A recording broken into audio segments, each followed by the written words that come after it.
una consulta médica por ciudadano al año, y éramos 32 millones de colombianos. Consultas que incluían consulta de medicina general especializada y consulta de urgencias. Hoy estamos haciendo en promedio 4,5 consultas por ciudadano al año, siendo además 18 millones de colombianos más. O sea, eso en términos de acceso, pues representa no solamente las consultas, sino representa lo que se deriva de las consultas, múltiples prestaciones, intervenciones y demás. Ahí ha habido un incremento sustancial en el acceso a los servicios. La discusión de hoy, desde la perspectiva de lo que uno ve, es esa frase famosa que se utiliza: cobertura no es sinónimo de acceso. Y tienen razón, cobertura no es sinónimo de acceso. Pero la pregunta que queda es, si modificamos o acabamos el aseguramiento como tenemos concebido, ¿vamos a solucionar los problemas de acceso? Y la respuesta es no. Ahí el acceso depende de otros factores que son retos que tenemos en el sistema de salud. Primordialmente, diría yo, están relacionados con oferta de los servicios y con mayor disponibilidad de oferta, y otros temas relacionados ya con otros determinantes que dificultan el acceso a los servicios para la población. Entonces, si nosotros pretendemos mejorar el acceso, eliminando o modificando la estructura de aseguramiento, no estamos encontrando la solución. El tema está en talento humano, el tema está en disponibilidad de servicios, el tema está en ciertas regiones del país, repito, en determinantes sociales, vías terciarias, ingresos dignos, más educación, o sea, lo que llamamos determinantes sociales de la salud. Yo creo que ahí es donde deberíamos hacer más énfasis, porque sí hemos mejorado en acceso, pero el acceso oportuno, que también es un reto que tienen muchos países, muchas dificultades. Si uno mira la lista de espera en otros países más desarrollados, son listas de espera de hasta 10 y 11 meses para ciertas intervenciones e inclusive más, cosa que aquí no lo tenemos, y que de pronto ciertas propuestas nos van a precipitar esas listas de espera tan extensas. Entonces, inclusive en Canadá pueden ser 6 meses para una cita con un especialista. Entonces, habría que ver si planteamientos como los que hay por ahí son los más óptimos para el tema de acceso. Sí, yo creo que ambientándole un poco la respuesta de Marta, que saludamos muy especialmente, yo lo que creo es que no existe sistema de salud en el mundo donde los recursos financieros sean suficientes para cubrir las necesidades. Eso no existe.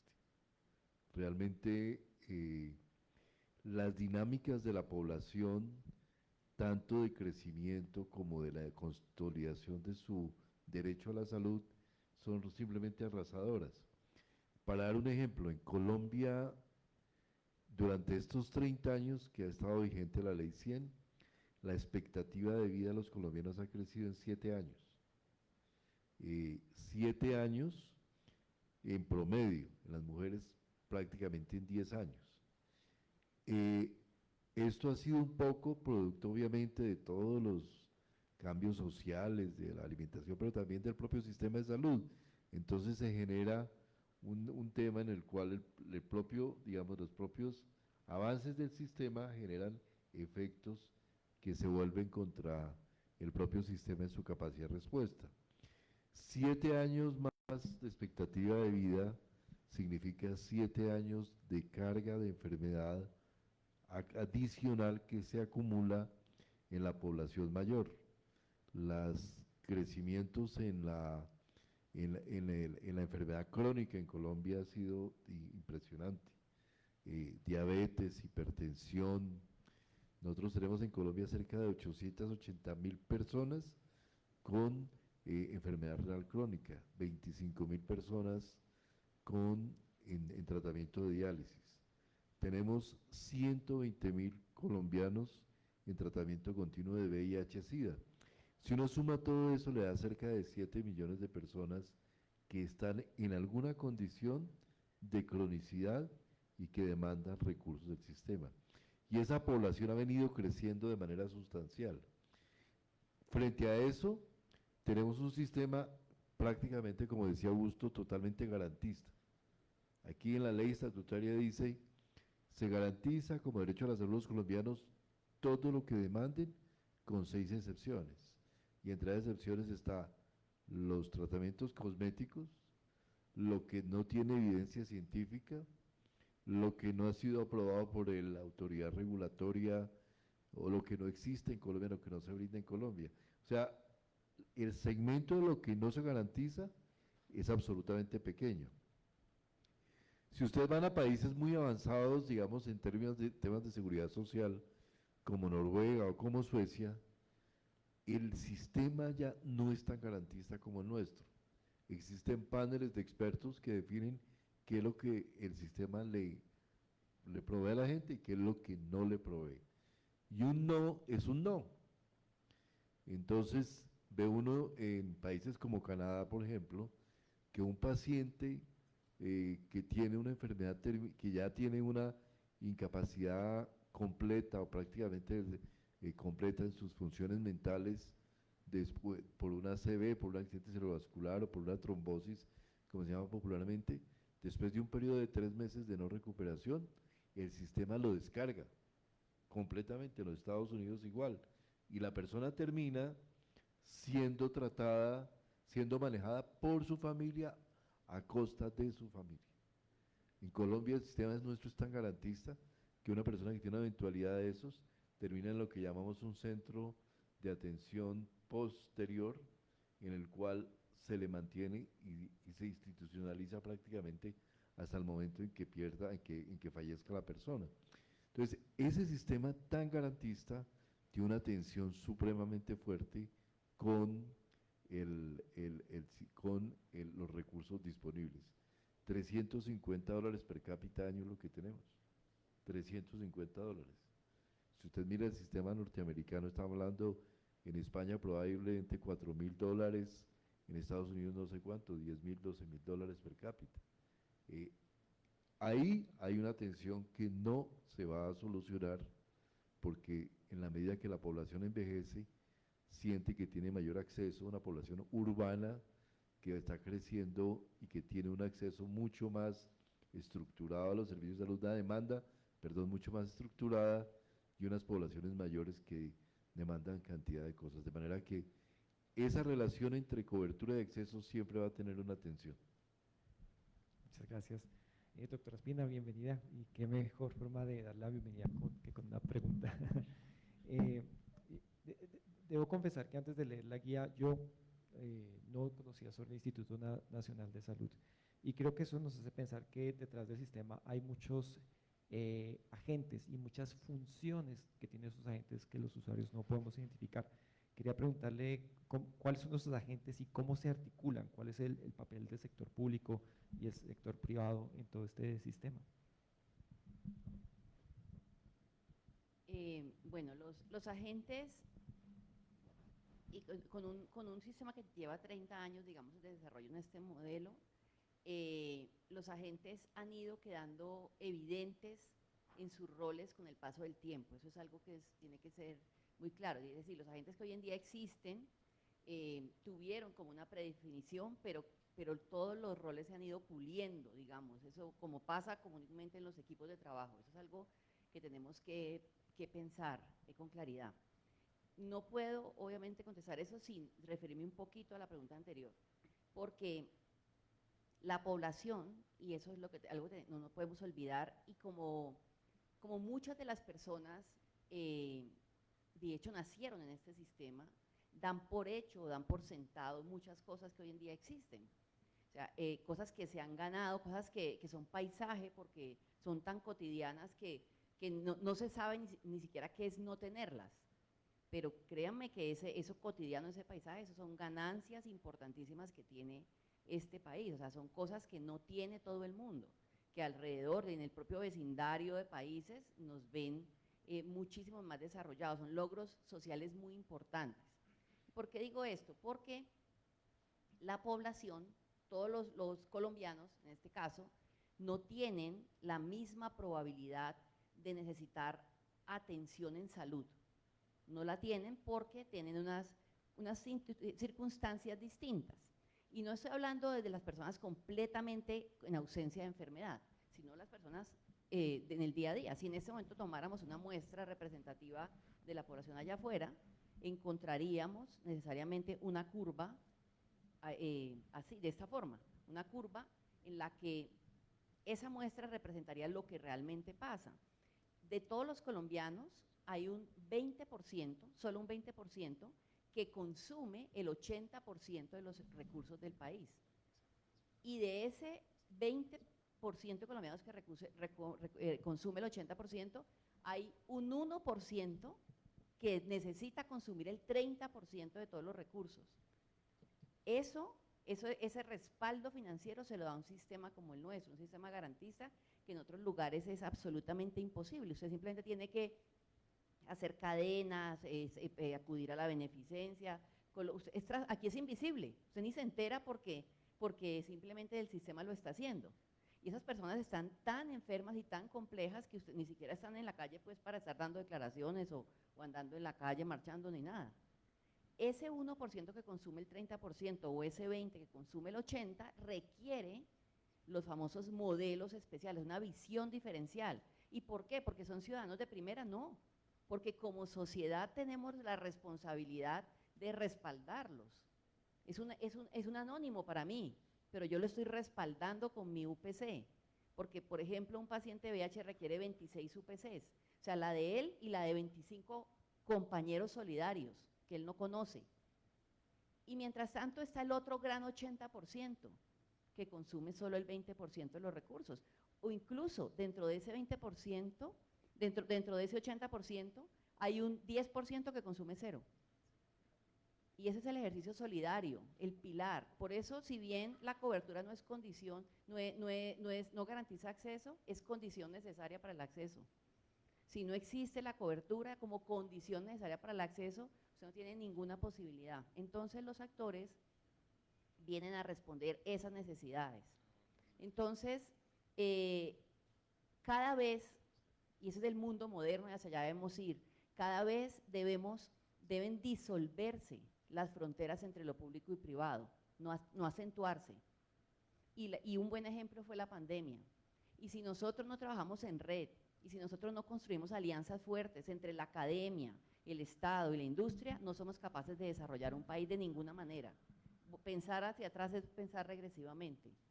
Las fronteras entre lo público y lo privado existen porque existe la ley 80 y la ley de contratación privada, que son leyes que difieren los modos de contratación, pero nada más. Los científicos somos los mismos aquí o allá y debemos trabajar hombro a hombro. Y los países que han entendido eso y que apalancan el desarrollo de la ciencia y en este caso del sector salud con el capital privado y con el hacer privado y con recursos internacionales públicos y privados, pues claramente salen adelante más rápido. Entonces, este sistema y el que sea se puede resumir en 5 grandes componentes y termino con eso. El componente de la bolsa de dinero, o sea, el componente financiero, que los países definen qué modelo tienen, Beveridge, Bismarck, lo definen los países. La bolsa de dinero, cómo captan la bolsa de dinero y cómo esa bolsa de dinero, digamos, es apropiada por el Estado. Pero entre la bolsa de dinero y la prestación real de un servicio, hay un hueco, hay un camino, hay un algo que no se da solo. Y ahí está el gestor poblacional, porque el gestor poblacional representa a la población, porque cada individuo no puede representarse a sí mismo contra la bolsa de dinero, necesita un gestor que hable por él. Y ese gestor es quien lo censa, lo caracteriza, lo entiende, lo atiende, recibe sus quejas, sus tutelas, debe acompañarlo y debe desarrollarse cada vez más hasta conocerlo al detalle de saber perfecto quién pertenece a ese 20% que gasta el 80%, quién pertenece a ese 1% que gasta el 30%, o sea, la famosa caracterización poblacional para gestión de riesgo. Ese gestor, como se llame, no importa el nombre es lo de menos.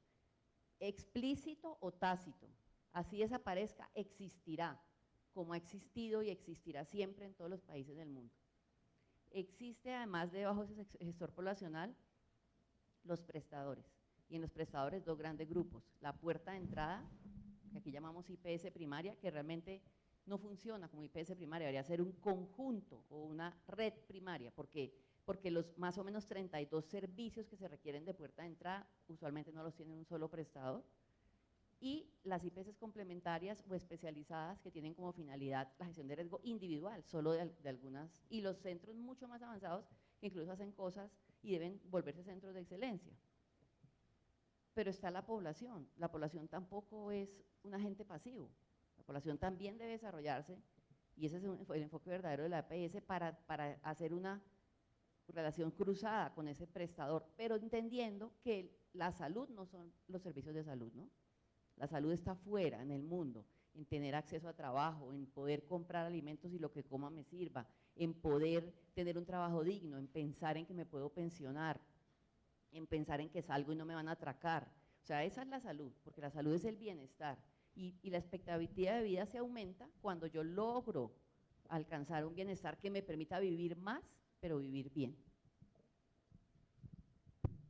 Muchísimas gracias. Yo quería profundizar en esta distinción que hace la doctora Ospina entre los temas de gestión y los temas de prestación, porque siento que como usuarios nosotros vemos esa parte de la prestación, pero no de la gestión. Quería preguntarles cómo se articulan la gestión y la prestación. Y bueno, ya que no hay una distinción entre, creo que la doctora Espina menciona que hay que borrar esa distinción entre lo público y lo privado, pero igual surgen preguntas sobre si los actores que hacen la prestación tienen que ser los mismos que hacen la gestión, si tienen que hacer alguna diferenciación. ¿Cómo es esa articulación que yo creo que es invisible para la mayoría de los ciudadanos? La gestión poblacional es muy distinta a la prestación. Eso, digamos que hay una manera de entenderlo. Usted va a ver una obra de teatro y usted ve la obra montada con todo, música, luces, toda la prestación. Pero detrás de eso hay meses y meses de ensayo, meses y meses de procedimientos, de una cantidad de insumos para poder que usted vea eso. Entonces, los modelos de atención son la obra de teatro, los modelos de gestión son lo que usted tiene tras bambalinas para hacer posible esa realidad. Por eso, si usted no lo prevé de esa manera, pues simplemente la atención en salud o las otras prestaciones en otros sectores ocurren al azar. Pueden volverse realmente una hiatroaventura, además, porque usted no tiene control sobre lo que está pasando. Y eso no debe quedar así. De hecho, de eso se tratan los centros de excelencia. Se trata de que usted es capaz de reproducir los resultados de manera estable cuantas veces necesite. Muchas gracias, doctor Ruiz, doctor Galán. Mira, yo siguiendo mucho el planteamiento de Marta, que creo que lo ha descrito de una manera muy acertada.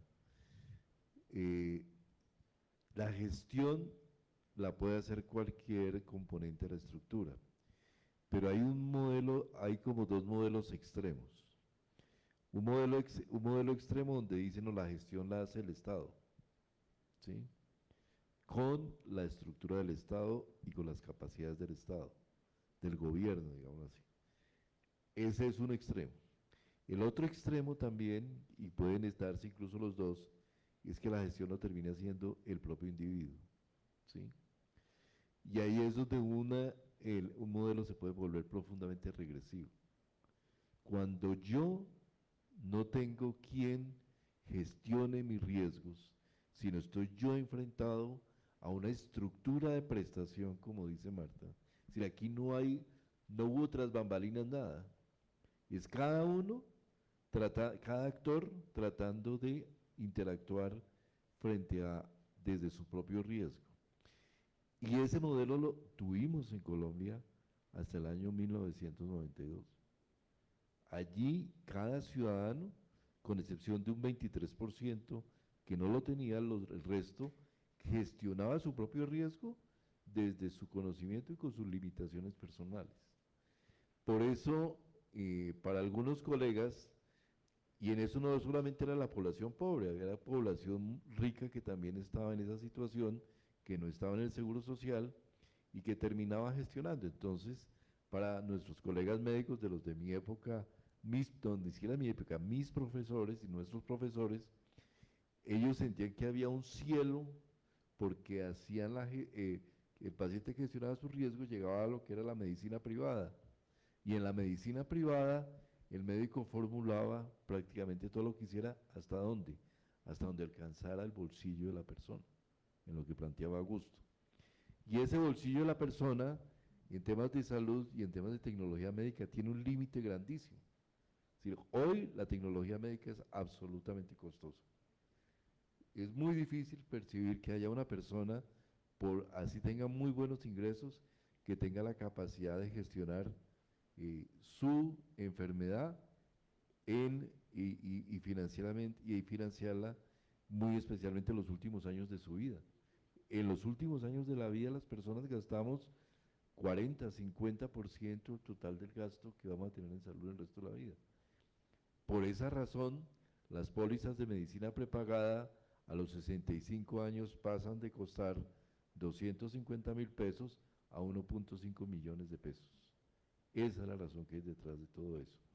Entonces, yo creo que esa distinción y esa capacidad de consolidar una gestión de riesgo estructurada con una responsabilidad detrás, que como bien dice Marta, el nombre no importa, sino es la función del aseguramiento, es lo que es esencial hoy en día en un sistema moderno de salud.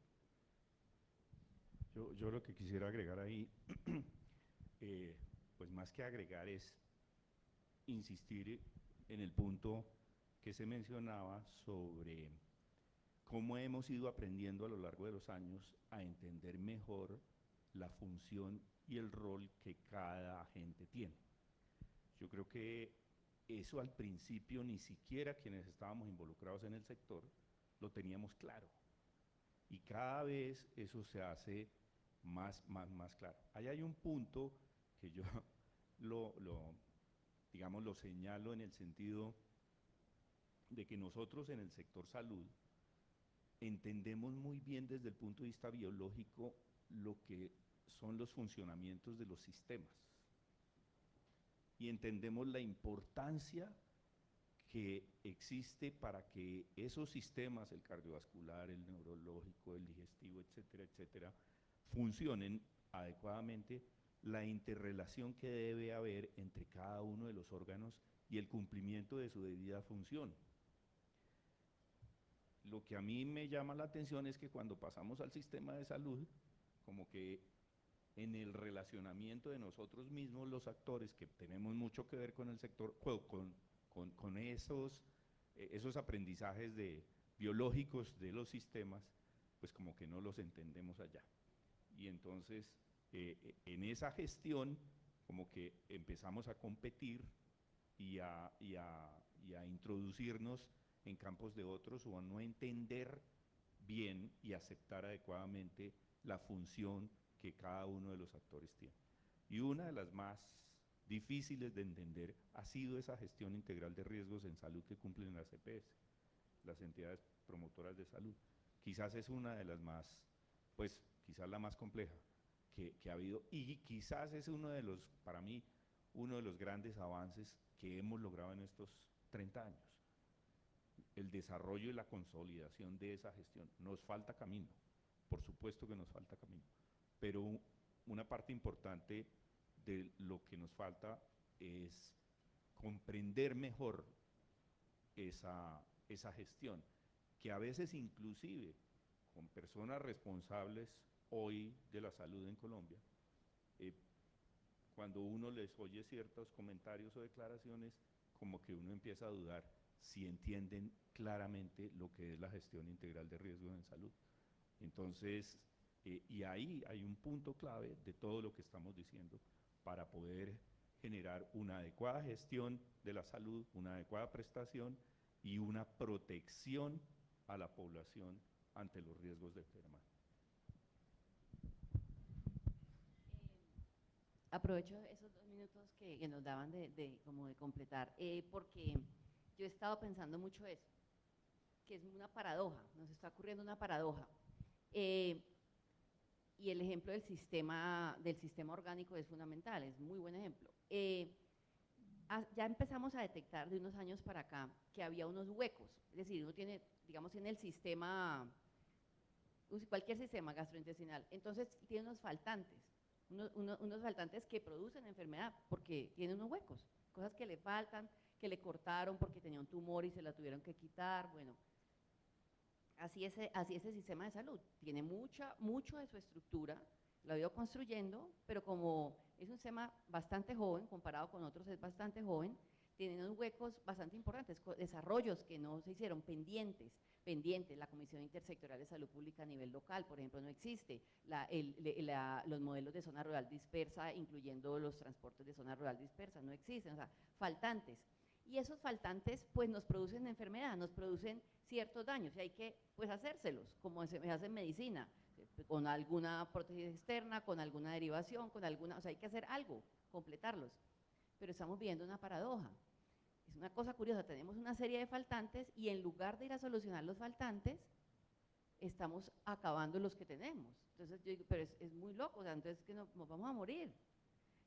Los faltantes están evidentes sobre la mesa, obviamente tiene que saber, o sea, para el que sabe, si no sabe, definitivamente no, porque claramente a veces la ignorancia es un tipo de saciedad, ¿no?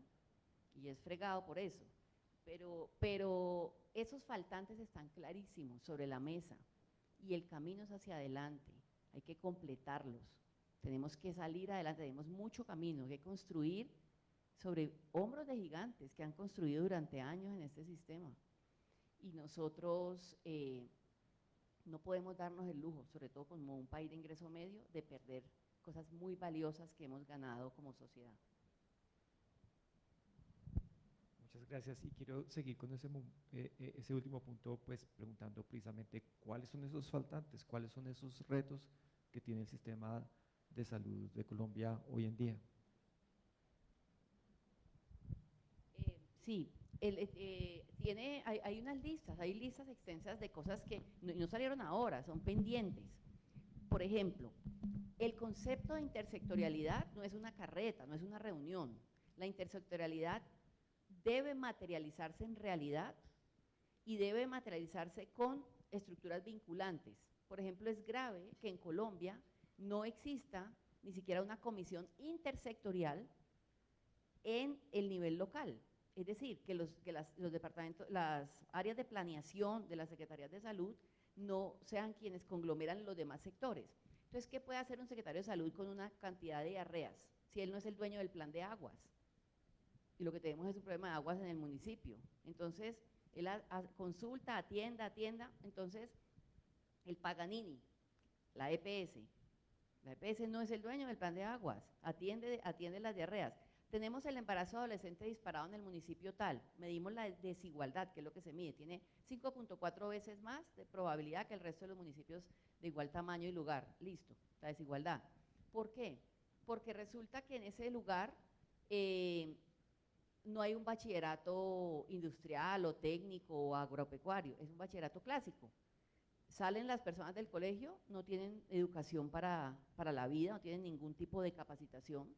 No hay ninguna actividad recreativa, la única actividad recreativa es hacer la cola para recibir los subsidios, no hay ni una cancha, el siguiente pueblo queda 8 horas, pero el transporte pasa una vez a la semana, pero ahí está el batallón, y el único, si yo fuera ellas también lo haría, mi única chance de vida, mi único plan de vida es embarazarme de un soldado para irme de ese pueblo.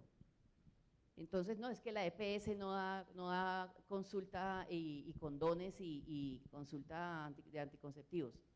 ¿Para qué? O sea, estamos metiendo en el sector salud soluciones que no le pertenecen. Entonces, definitivamente tenemos un faltante enorme de la materialización de aquellas cosas que sí permiten hacer una modificación real de determinantes, y eso tiene que ver con una acción intersectorial real, vinculante desde el nivel local, pues municipal, departamental. Ese es un gran faltante. Otro gran faltante es financiero, es el costeo de la UPC diferencial real para aquellos que se le miden, y digo esta palabra, se le miden, a hacer gestión de riesgo y a ofertar atención en zonas rurales dispersas. Sumamente caro, sumamente caro. Entonces, a que la EPS es muy mala, otra vez salga al tablero, muy mala, pero si no tiene el transporte, vale 13 millones de pesos sacar una embarazada de Baupés. O sea, no tiene cómo sacarla. Entonces necesita realmente un costeo diferencial con una UPC verdaderamente distinta. Y por eso necesitamos que las EPS sí se puedan distinguir, las que tienen una vocación urbana de las que tienen una vocación rural y rural dispersa. El modelo de hospital sin paredes es un modelo muy bien pensado. IPS que puedan ser itinerantes y con alta especialización en zona rural dispersa, con unos modelos de prestación distintos. Ah, pero nos falta lo más importante. Ustedes miran, talento humano. Termino con eso. Talento humano sí, pero es que el talento humano no es porque simplemente que eduquen más gente, aumenten la gente o tráiganla de otro lado. No. ¿Quién no quisiera, y ahí les dejo, quién no quisiera vivir en el Catatumbo, si es el sitio, dicen que con las cascadas más hermosas de Colombia, el cielo más espectacular, parece de la película Encanto? ¿Por qué? ¿Qué es lo que falta? La seguridad para vivir ahí, las carreteras y el acceso para llegar.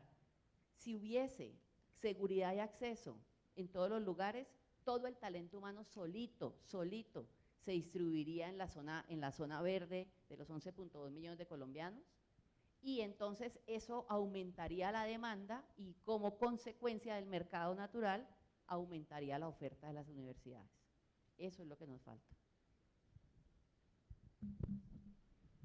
Yo creo que otros faltantes importantes ya al interior del propio sistema, y Marta lo mencionó también, es el tema de dónde están los indicadores más críticos y más complejos que tenemos en Colombia. Si uno mira las curvas de mortalidad infantil, de mortalidad materna, y además curvas digamos, de estadísticas vitales y de enfermedad y morbilidad, el país ha venido mejorando sustancialmente durante los pasados 30 años.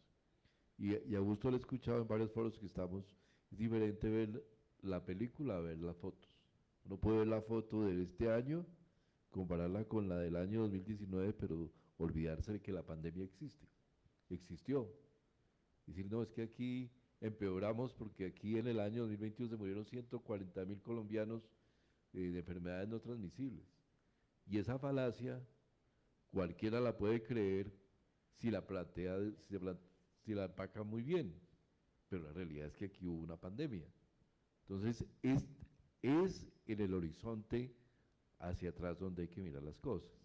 Y en ese horizonte hacia atrás, en promedio Colombia tiene unas estadísticas increíblemente buenas: mortalidad materna, mortalidad infantil, muerte por diarrea. Si usted mira la curva de mortalidad por diarrea, quienes hicimos práctica en Bogotá, en pediatría, hace 25 o 30 años, eran salas llenas de niños que llegaban desde lo urbano o desde lo periurbano muriéndose por deshidratación. Teníamos salas de eso. Hoy en día eso no existe. Los determinantes sociales cambiaron, el sistema de salud respondió, generamos las tecnologías adecuadas para atender a los niños con diarrea, las madres se capacitaron y hoy tenemos modelos de hidratación absolutamente pertinentes. La mortalidad por infección respiratoria aguda ha bajado. Pero ese es el panorama, la película del país. Pero la película de las regiones es una película diferente. Y la mortalidad materna, la mortalidad infantil, hoy se concentra en Colombia, pareciera que fuéramos dos países. Un país más cercano a Suiza y un país más cercano a África. Ese país más cercano a África está en zonas específicas: el Andén Pacífico colombiano, la Amazonía y la Orinoquía colombiana, la Alta Guajira, algunas zonas de la región Caribe. El sistema tiene que avanzar hacia cubrir esas poblaciones, ¿sí? Y como muy bien decía Marta, no puede ser con el mismo 1.200.000 pesos per cápita en promedio que pagamos por cada colombiano. Ir a La Guajira, allá el costo no es el costo tanto de la atención en salud, es cuánto cuesta el diésel para poder llevar un móvil a que recorra rancherías y que tenga un sistema de información sofisticado para poder mantener la trazabilidad de la gente. Esa inversión diferenciada es el gran reto que tenemos en salud en Colombia. Yo creo que ese es la frontera de nuestro sistema de salud. Pero como muy bien dice Marta, pensar en destruir el modelo urbano, que ha sido tan eficaz para construir un modelo que nos equipare a todos por lo bajo, es uno de los mayores despropósitos que yo en mi vida profesional y humana he escuchado. Segundo tema importante, hay cosas que cambiar dentro del sistema. Hay problemas de gobernanza.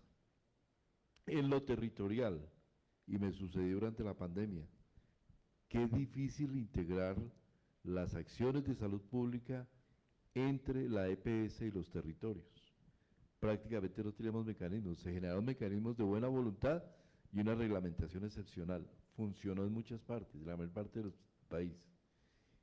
Y se dio que eso es un gran agregado que tenemos nosotros en modelos de solidaridad y de trabajo conjunto entre lo público y lo privado, que es otro tema en el cual no podemos fallar. Estigmatizar lo privado y separarlo de lo público es un error fundamental. Y lo voy a dar como un ejemplo que Marta conoce mejor que yo. Cuando nosotros entramos a la pandemia, con excepción del Instituto Nacional de Salud, que ha sido una institución fundamental en este país, la gran mayoría de la estructura pública de laboratorios estaba destruida prácticamente. No había, nosotros no habíamos invertido en laboratorios de salud pública. Fue necesario reconstruirlo y a través de la labor del instituto se logró hacer. Pero si no hubiera sido por la participación de lo privado y de los laboratorios privados y la capacidad de las universidades, esto no se habría podido integrar. Es decir, en Colombia, en un país como Colombia, necesariamente hay que contar con los mecanismos para integrar recursos públicos y privados, y ahí tenemos algunos faltantes muy importantes. Hay es que avanzar en ese sentido. No pensar en que lo privado y lo público compiten, sino avanzar en el sentido de que lo privado y lo público son mutuamente complementarios y uno no puede ser subsidiario del otro. Tenemos lugares donde hay que avanzar en infraestructura pública, ese es otro hueco importante, lugares donde hay que construir y generar nuevas infraestructuras públicas. Pero también hay lugares donde las infraestructuras públicas ya pueden ser a veces redundantes también, porque el modelo de alguna manera ha llevado a construir a esos hospitales donde no se requieren, o las poblaciones se han desplazado generando unas dinámicas donde muchos municipios de Colombia hoy son demasiado pequeños y las infraestructuras son excedentes. Entonces, digamos que hay una necesidad también de repensar, y puede ser una oportunidad muy importante en este momento, en estos momentos, de repensar muchas de estas limitaciones que tenemos. Yo agregaría, más que agregaría, reafirmaría varios de los temas que han dicho, o sea, no quiero volver sobre ellos, pero sí quisiera compartir con ustedes algo que me quedó o me queda permanentemente desde la pandemia. Junio, julio del 2020 estábamos en el primer pico, y no sé si ustedes recuerdan Tasajera, y para mí Tasajera resume de alguna manera lo que pasó en América Latina en el tema de la pandemia. Tasajera es un corregimiento de Pueblo Viejo que queda más o menos a 35 minutos de Barranquilla y 20-25 minutos de Santa Marta. La población allá compra el agua en tanques, no tiene agua potable. Está sobre la vía, sobre esa autopista, muy bonita, la autopista, pasan unos carros buenísimos. Y esa población bebe agua potable en carrotanques, que la tiene que comprar 2 o 3 veces a la semana cuando van los carrotanques. Y cuando desayunan, no comen, o cuando comen, no almuerzan. Y tienen que vivir en la informalidad. En ese momento se voltea un camión de gasolina y esa población salió corriendo literalmente a robarse la gasolina para poder obtener unos recursos para poder comprar sus alimentos y demás. El resto seguramente ya lo recuerdan. Más de 40, 50 personas murieron y otras tantas quedaron lesionadas, quemadas y demás. ¿Eso qué es lo que hay ahí? Una carencia de protección social de la sociedad. Lo que Marta Lucía mencionó como intersectorialidad, tiene que ver con eso. Hoy yo creo que deberíamos estar en ese debate en esta sociedad. ¿Cómo mejoramos el sistema de protección social? Si algún sector respondió durante la pandemia desde la perspectiva de protección social, fue el sector salud. Pero la gente perdió rápidamente su empleo, cayó en la informalidad. Los avances sociales que habíamos logrado en 15 años, los perdimos en 2 meses, en 3 meses. Y hasta ahora muchas poblaciones están recuperándose de eso. El sistema educativo no tuvo capacidad para responder en general y estamos recuperando ciertos aspectos. Les pedíamos a las personas que se lavaran las manos no sé cuántas veces al día y que tuvieran no sé cuántas, y en muchas regiones del país no tienen acometidas de agua potable, no tienen saneamiento básico, no tienen una cantidad de cosas. El problema fundamental que la pandemia no nos trajo problemas, nos evidenció los que teníamos, nos los mostró, y ahí nos falta tarea por hacer. Hoy deberíamos estar en otro tipo de discusión y no tratando de ver si cambiamos el sistema de salud, no sé cómo. El sistema de salud debe seguir progresando, como ya se mencionó, pero deberíamos estar tratando otros temas de protección social que son fundamentales. Eso para mí resume ese tema. Y un segundo punto, muy corto, la institucionalidad en la descentralización. O sea, ahí tenemos, yo creo que ese es un faltante. El sector salud quizás es el que más institucionalidad tiene en la descentralización en el territorio, más que otros sectores. El sector vivienda se queja permanentemente que no tiene ninguna o muy poca institucionalidad. El sector salud la tiene y sin embargo nosotros vemos carencias ahí, ¿sí? Municipios en donde la salud está encargado del secretario de gobierno o el secretario de planeación, en el mejor de los casos. Ahí tenemos que trabajar mucho más y yo creo que desde el sector educativo hay que trabajar mucho más ese sentido, la capacitación e información en administración pública a nivel territorial. Ahí tenemos que trabajar mucho más, no solo para el sector salud, en general para todos los sectores. Ahí hay una gran debilidad de las capacidades a nivel territorial y nosotros nos excedimos en la descentralización. Y eso, si hay una reforma que hay que revisar, es la descentralización en términos de competencias a nivel territorial. Y no por constreñir la descentralización, sino por mejorar la descentralización. Ahí tenemos que hacer una recomposición institucional. Muchas gracias. No sé si tengamos espacio para unas preguntas breves del público. Alejandro.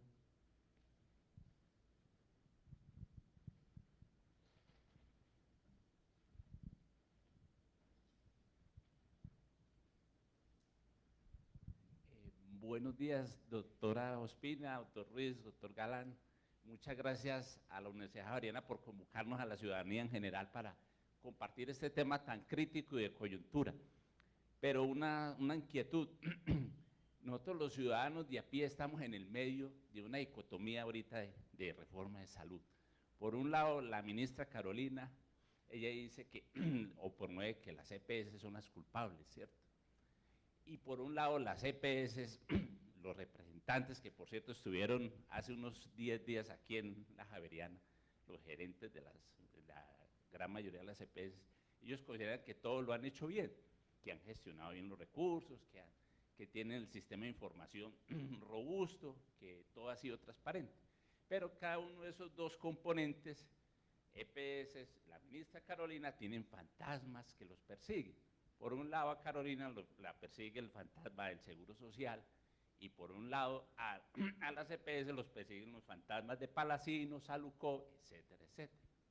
Entonces la pregunta es, ustedes, ministros que tienen la experiencia, tienen el conocimiento, la doctora Ospina, las comparaciones son odiosas, pero por ejemplo, los representantes de las EPS decían que lo mejor no es fusionar el sistema de información, que es mejor hacer unas interfaces donde los sistemas hablen.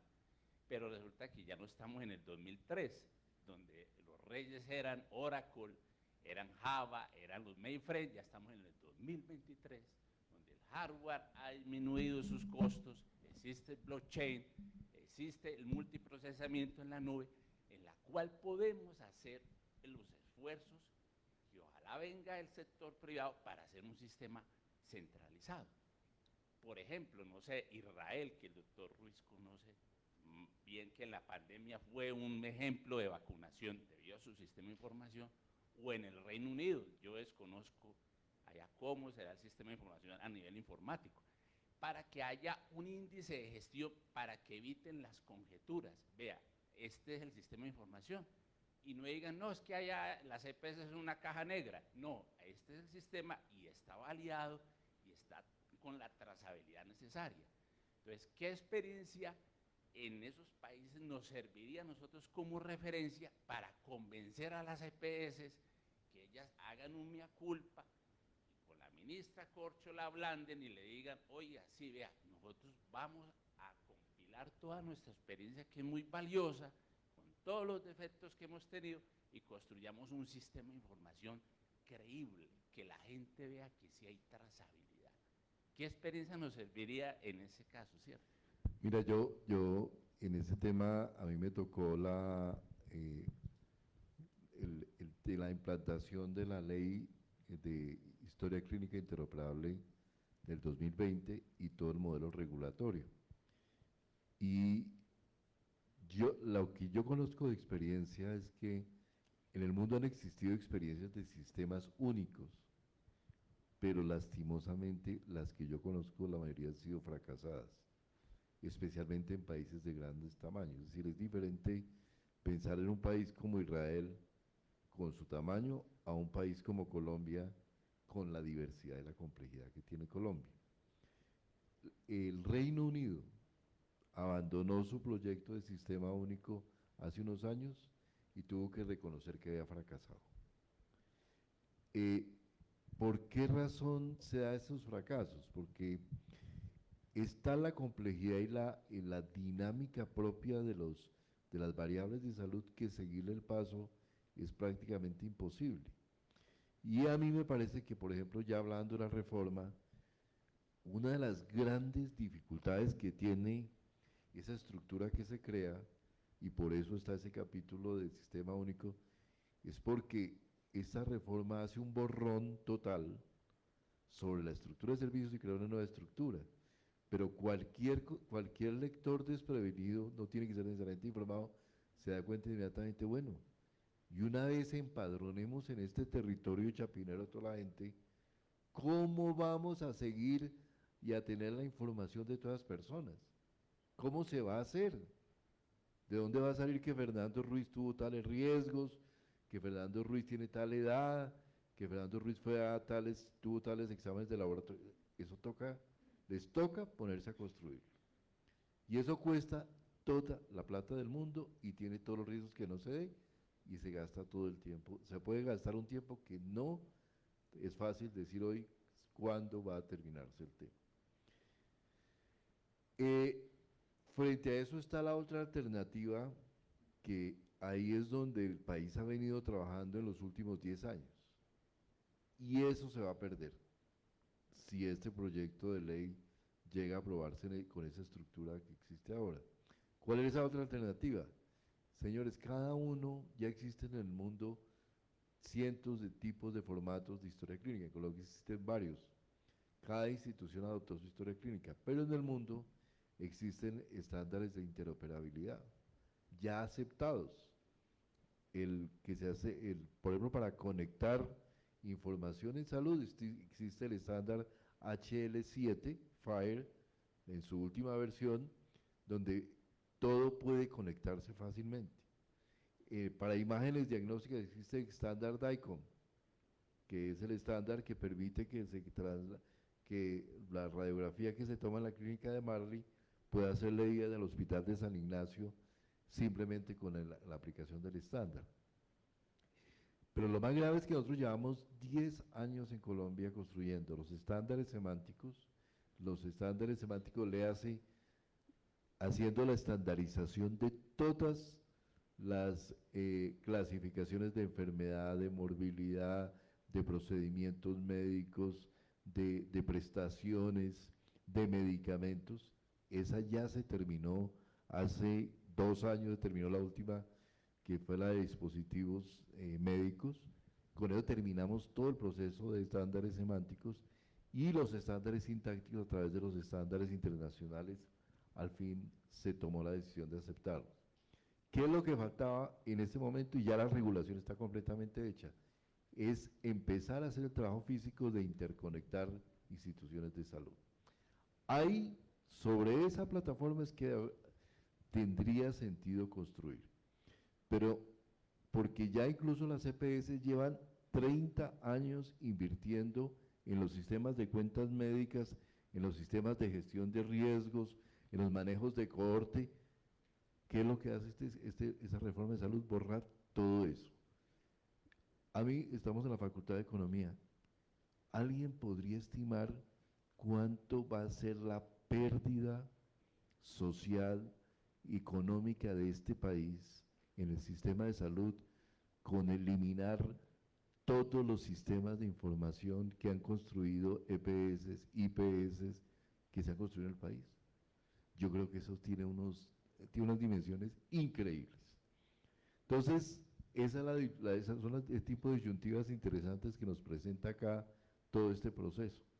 Y creo que ahí, si no se logra avanzar en un criterio de razonabilidad, pues realmente va a ser muy complejo.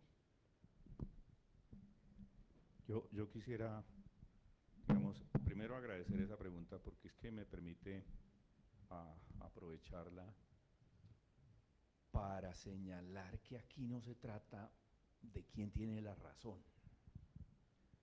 y mucho menos de quién impone su razón. Y mucho menos en salud, en donde no hay una verdad revelada y nadie la tiene. Aquí yo creo que se trata de que entre todos construyamos o fortalezcamos ese contrato social que nos convenga a todos. ¿Cuál es la verdad que nos convenga a todos? Cada uno tiene un pedacito de la verdad. Y ese es un reto que tenemos, de reconocernos en esas razones para construir esa verdad. Digamos, ese es un punto. Ya Fernando comentó el tema de interoperabilidad, que es el camino, pero cuando yo escucho que alguien dice públicamente que no, eso, montar un sistema de salud es básicamente comprar un hardware y adquirir un software y listo, eso ya queda organizado. Eso me recuerda que yo hace 27 años, cuando estaba sentado en el piso 23 de la 32 con 13, eso era lo que yo pensaba, que eso era así de sencillo, y no es así de sencillo. Y ya se ha desarrollado muchos sistemas, y lo que hay que poner es a dialogar esos sistemas. Y la interoperabilidad es el camino, y la meta es la historia clínica electrónica.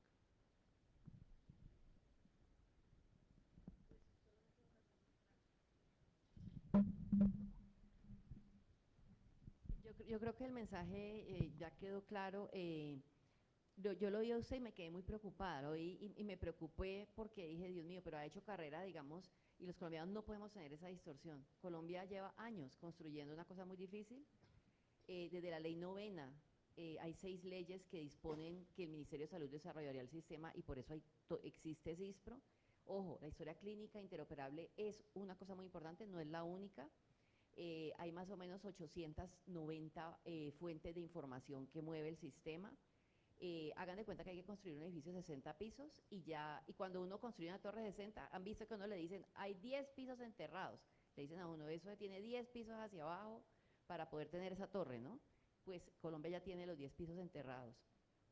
Lo que pasa es que claramente, como no son visibles, no son populares, pero toda esa estructura tan dura, si no, no habría compensación, no habría el ejercicio de UPC, no habría nada de lo que hoy en día usted no podría ver sus derechos, no podría bajar de sus muestras su resultado de COVID, o sea, todas esas cosas, esos son los 10 pisos enterrados, eso existe, o sea que hay que construir los pisos de encima. La interoperabilidad es el camino por la misma frase que usted dijo, porque ya no estamos en el 93. Ya pensar que voy a partir en cuaderno limpio, pues eso no existe. Ya pasaron 30 años. Y nadie hoy en día invertiría en data center seis campines, de 6 campines.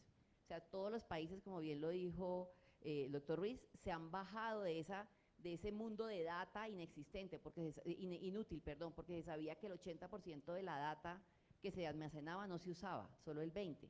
Por eso están existiendo en el mundo el concepto de conjunto mínimo de datos en interoperabilidad. Y claramente el blockchain y todos son medios, pero creo que el concepto está claro. Pero no olvidemos que hay miles de transacciones distintas, de recursos financieros, de recursos complementarios, de talento humano, y además de la historia clínica. Una pregunta más, por favor.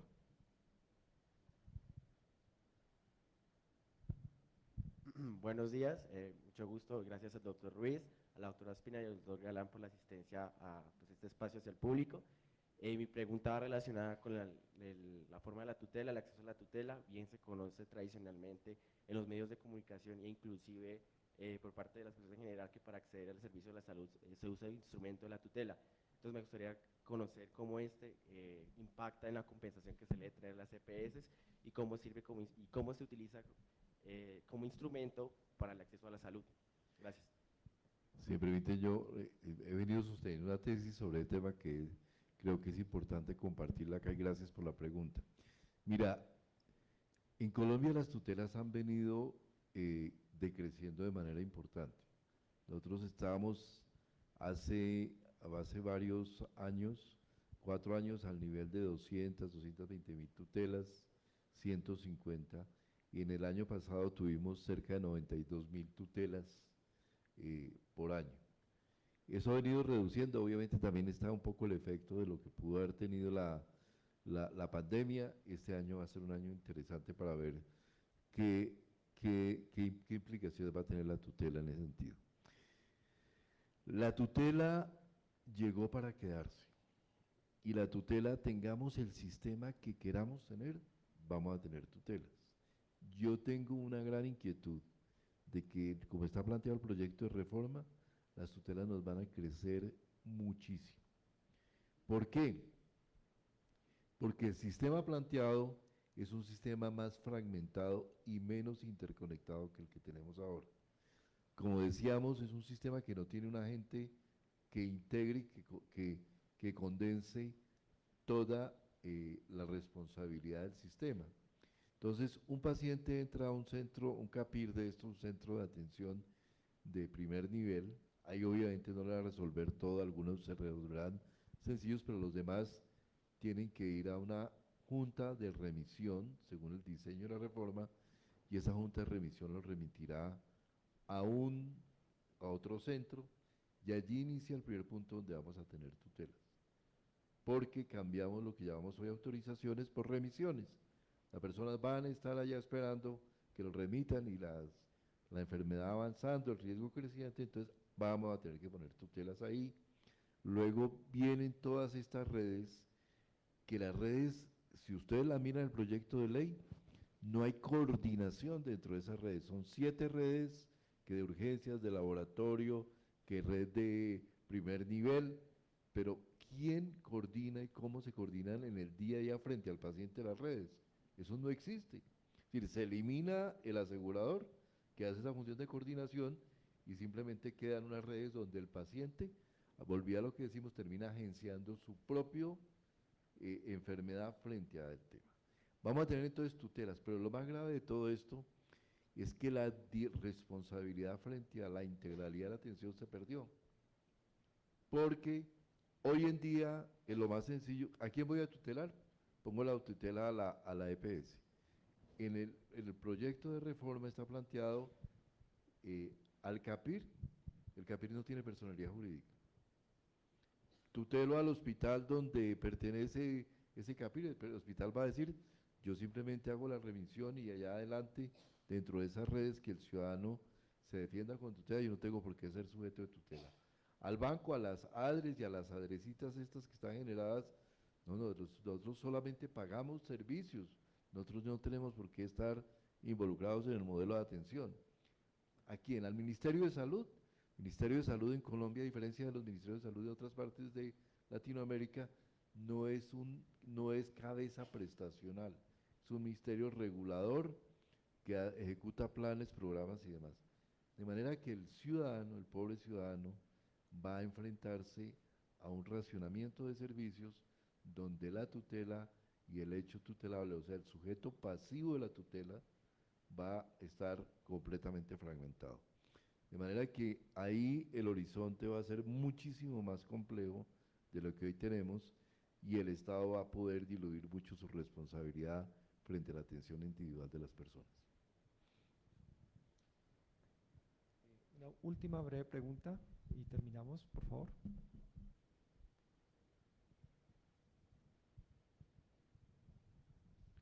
Bueno, buenos días. Muchas gracias por por el evento. Yo quisiera decir que la guía es una excelente herramienta, lo cual aplaudo mucho porque le abre a uno muchas puertas, muchas ventanas de lo que es el sistema de salud, que en un principio, como decían, es muy complejo. Bueno, yo anoté unas cosas de lo que ustedes hablaron y digamos, yo creo que la discusión no está en los principios del sistema, la universalidad o la solidaridad, no, porque creo que el sistema mismo se ha hecho en fortalecer y eso todo el mundo lo sabe. Creo que la discusión, y lo digo como licenciado en deporte y educación física, la discusión está en las estrategias de prevención que se está implementando en un proyecto nuevo. Sí, no creo que sea, la discusión sea en temas de que quisiéramos destruir o no destruir. Creo que políticamente estamos en una era un poco difícil por la polarización que se vive, pero entonces no se puede llegar a entrar a debatir en cosas que no se deben debatir. Sí, el mismo doctor lo decía, se debe aportar. Entonces yo creo que se debe hablar más en temas de prevención, de cómo se va a hacer, de qué se propone, de cómo ha sido ese tema de prevención en el actual sistema y en qué se le puede aportar a lo que se está proponiendo en este momento y qué se debería modificar. Porque, digamos un ejemplo, decían acá que hay unas 880.000 personas con enfermedades crónicas, lo cual yo diría que eso es un fracaso. ¿Por qué digo un fracaso? Porque estamos acostumbrados a que, como decían acá, el 40% del gasto se va en salud cuando se llega a una tercera edad. ¿Por qué tenemos que visualizar de que cuando yo llego a una tercera edad se tiene que gastar el dinero en salud?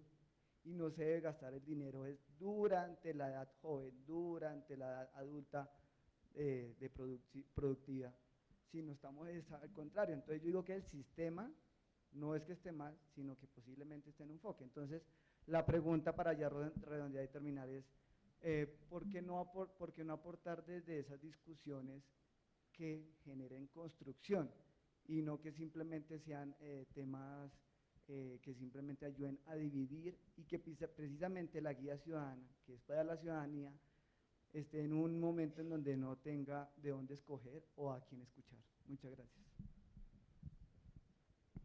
Sí, usted tiene toda la razón respecto a la carga de enfermedad, toda. Y creo que por eso el mensaje que nos tiene que quedar muy claro es dónde está la causa de las causas, porque si no terminamos haciendo puente donde no hay río y no podemos hacer eso y gastándonos la plata en lo que no se debe. Y le voy a explicar algo. Los servicios de salud y el sistema de salud, que es de lo que hemos hablado, digamos, hasta este momento en esta mañana, aportan solo el 11% a la enfermedad y a la mortalidad, a la morbimortalidad. El estilo de vida aporta el 40%, el ambiente más o menos un 20%, y el resto lo aporta la biología, la edad, la herencia, eso está más que estudiado. Entonces, ¿Qué quiere decir eso? Que claramente para las enfermedades crónicas, como usted bien lo menciona, tenemos que acordarnos del 4x4. ¿Cuál es la dieta asequible, que sea una dieta protectora y saludable? El consumo de tabaco, el consumo de alcohol y la actividad física. Todos ellos, como puede ver, de alta externalidad al sector salud, no financiable con los recursos del sector salud, ni modificable con una reforma al sector salud. ¿Dónde están los impuestos de las bebidas azucaradas? ¿Dónde están los impuestos a los alimentos ultraprocesados y empacados? ¿Dónde están los beneficios para los campesinos y los alimentos frescos y las cadenas de distribución del agro hacia los centros de acopio? Porque es mucho más barato mantener alimentos procesados y ultraprocesados que después de una bomba atómica incluso sobrevivirán los empacados. Pero ¿dónde están los alimentos frescos para que puedan ser llevados y que puedan ser comprados? ¿Dónde están los beneficios para que el campesino deje siquiera producir? Porque deja de producir porque es más barato para una persona comprar aquello que es importado. ¿Dónde está la actividad física como primera prioridad en el sector educativo? Cuando hay que recuperar matemáticas o física, lo primero que sacrifican incluso es la clase de educación física. ¿Dónde un país que promociona, confunde actividad física con deporte y estimula al niño que es talentoso para el deporte, pero crucifica y le hacen bullying al que es tronquito? Porque precisamente confunden el deporte y el talento deportivo con la actividad física, que no es lo mismo, y usted pues lo sabe mejor que nosotros. Entonces, ¿eso dónde está? ¿Dónde está el sector social que no existe? Y el doctor Galán lo menciona y lo hemos dicho en todos los espacios.